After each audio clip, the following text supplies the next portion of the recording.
Hi, Aviwe. So tell me a little bit more about yourself and what you do. Hi, obviously my name is Aviwe Komsana and I am a marketing associate intern at Facebook Africa. I work with the marketing team for Sub-Saharan Africa, and we work on different projects for Facebook and Facebook products. Yeah. Oh, wow, that's exciting. So how did you get into that field? I've had a very long journey.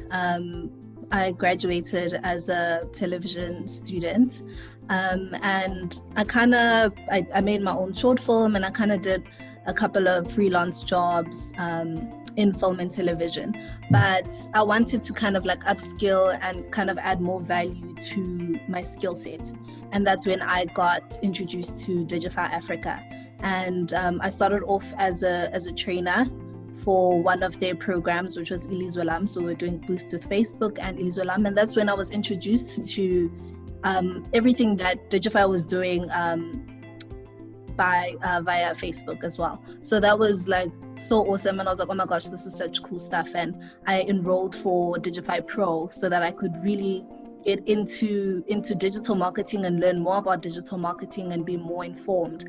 I think that's when last year was when my interest really peaked, and I wanted to see myself in the digital marketing space, because then I saw a brand new world that I hadn't seen before, and I saw opportunity, and I found that I also have a passion for digital marketing once I actually started learning more about it. Yeah. Oh, that's great. So I'd like to get your perspective on what you think about Africa's digital future.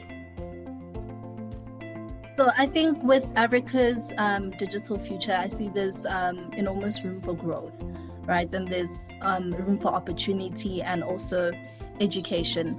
As we see that like digital is something that is growing constantly, not only in the continent, but globally.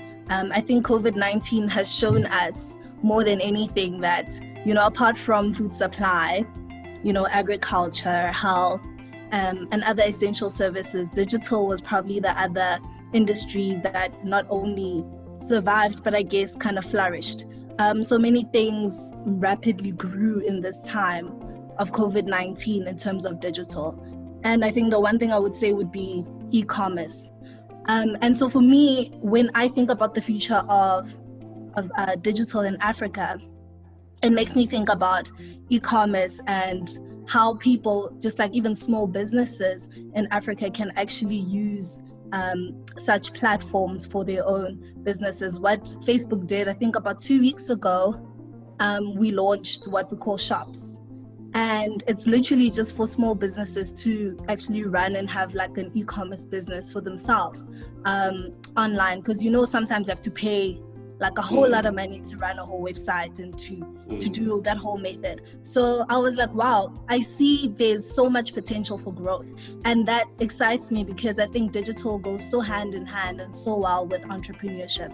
And I think that's a key thing in our continent, that we should empower and inspire people to be entrepreneurs and not only to be looking to get into the job market.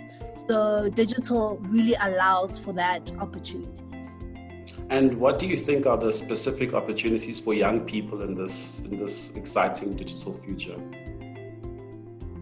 Okay, so I think the opportunities obviously, and before I didn't see opportunity in this space because I wasn't exposed to this space.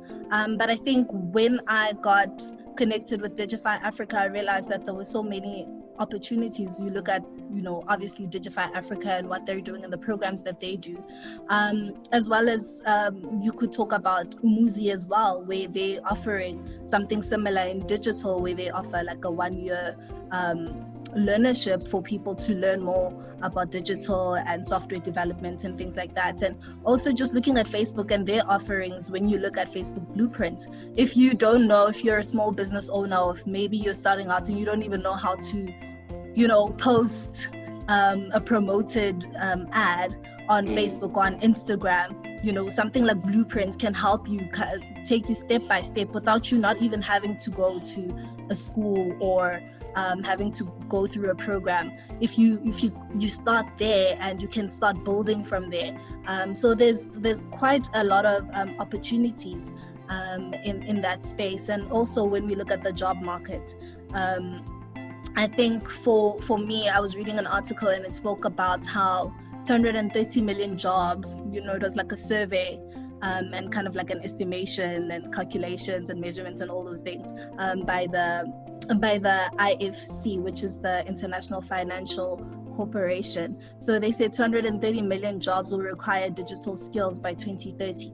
And I was like, that is so like crazy. And that is actually so true, because even in this space during the pandemic, we saw that this was the time for people to kind of transfer and convert into digital. And apart from that, like, employers are looking for people with digital skills. When you look at Biz Community, you look at Career 24, a lot of the job ads and the job posts that are being posted have a lot to do with digital skills. So there's a lot of opportunity in this field. I think there's a demand for it. There's a demand for the skills, and not only in terms of creative. I think I wanted to mention that not only in terms of creative, but also in terms of like mathematicians. There's a lot of measurement that's involved. So it wouldn't be strictly for people who are studying creative and at advertising schools, but even for those who've studied, project management, maths, sciences, whatever it might be. There's a space for those kind of people as well, for those young people in the digital industry in South Africa. Okay. Well, while all these opportunities are so exciting, what do you think are some of the factors or barriers that are holding, especially young people, back from accessing this digital economy? I think for me, the one thing was just lack of knowledge. First of all, if I can think about, one thing I'll mention would be like just the quality of education that we have.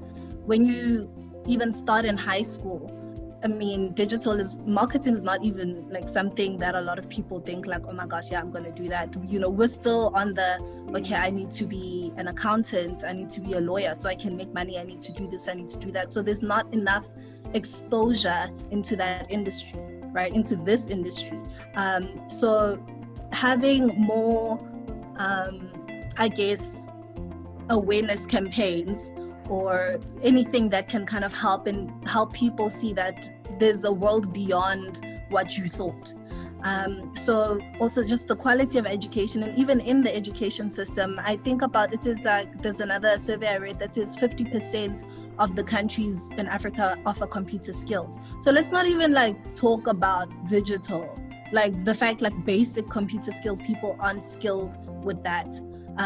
So just making sure that we are investing in not only digital skills, but we're investing in the basic things, just how to use a computer. But I think also just the beauty of digital, because most of it right now, it's kind of converting, a lot of it is converting to portrait.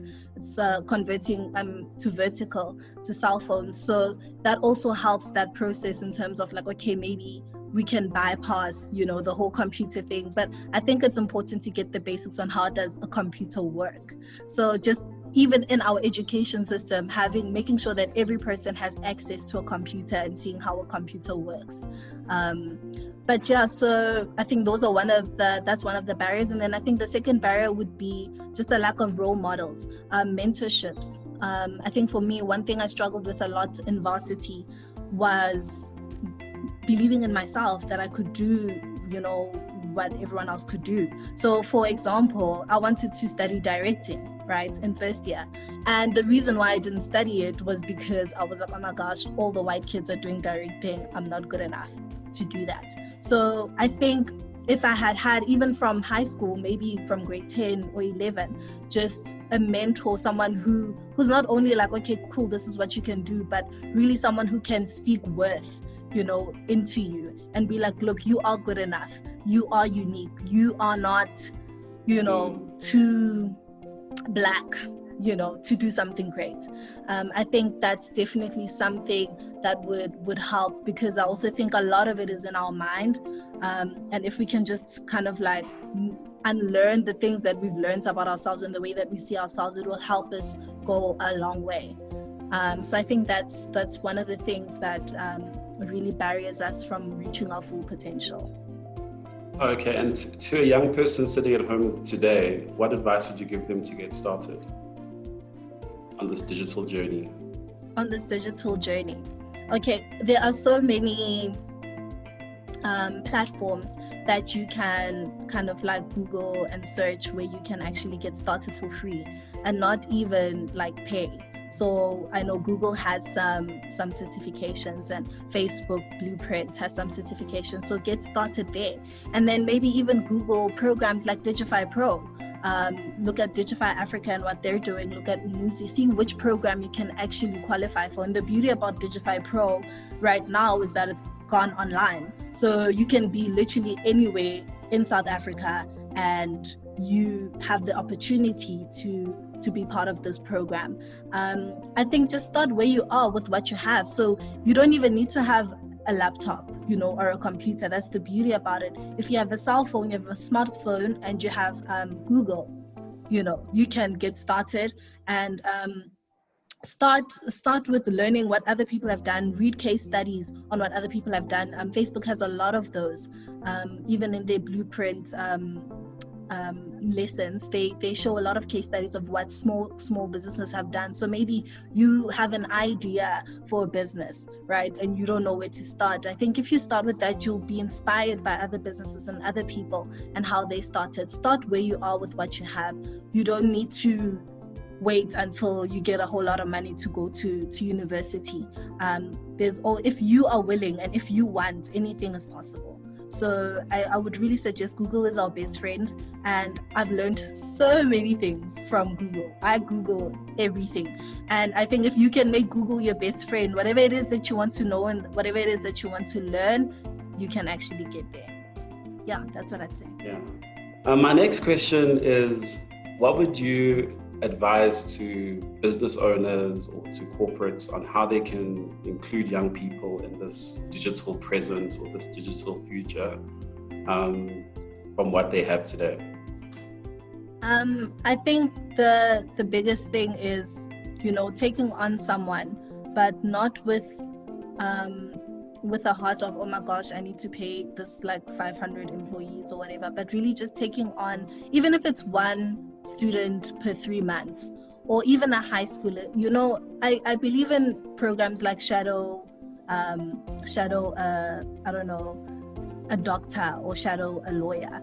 I think that's something that companies, if every company could actually actively go out into whatever community they're in, or maybe a township that's close by where their offices are, and put that out there for the high school students. I think this thing starts in high school for people to kind of start thinking and learning about what is available to them and what the opportunities are, and be like, look, we're going to have a program where your high school, maybe like 2-3 high school students can shadow certain people in the company for maybe a period of 1 month after school. Just something as small as that can make literally the biggest difference. I think the one thing, I say this because that's the one thing that I didn't have in high school, and I know, and I've met people who've had that, and I've seen how it's kind of impacted the way that they think and the choices that they make in terms of the career. And I think from a young age, it also forces you to think about who you want to be and what you want to do with your life. And then I think on a bigger scale, in terms of the youth that's unemployed, just even if it's an internship of people proving themselves that, hey, look, not proving, but like learning from you, and then showing what they can give from what they have learned. And even with that, making sure that when they're done, that it's not just a thing of, okay, cool, they learn from me, now go and do your own thing, I've done my little part. But where you can get them connected, and maybe whatever context that you may have, that okay, cool, these people are looking for interns, recommend them because you trained them, right? So if you trained them right, then you should have confidence that they can do the job if you're not the one offering the job, if you don't have the resources or the finances to take on new employees. So it's really important that we invest in in the youth that is unemployed. And I think it starts with high school. If that's the minimum that you can do for now, then I think even as a small business, that's something that you should definitely invest in, because I know a lot of small businesses don't have money to do like community programs and to sponsor certain things. But then start there, and you don't have to, spend a lot of money to get people educated. Yeah. Well, thank you so much for your perspective and your time today. Thank you, Malusi. This was awesome. Thank you guys so much for your time. Thanks.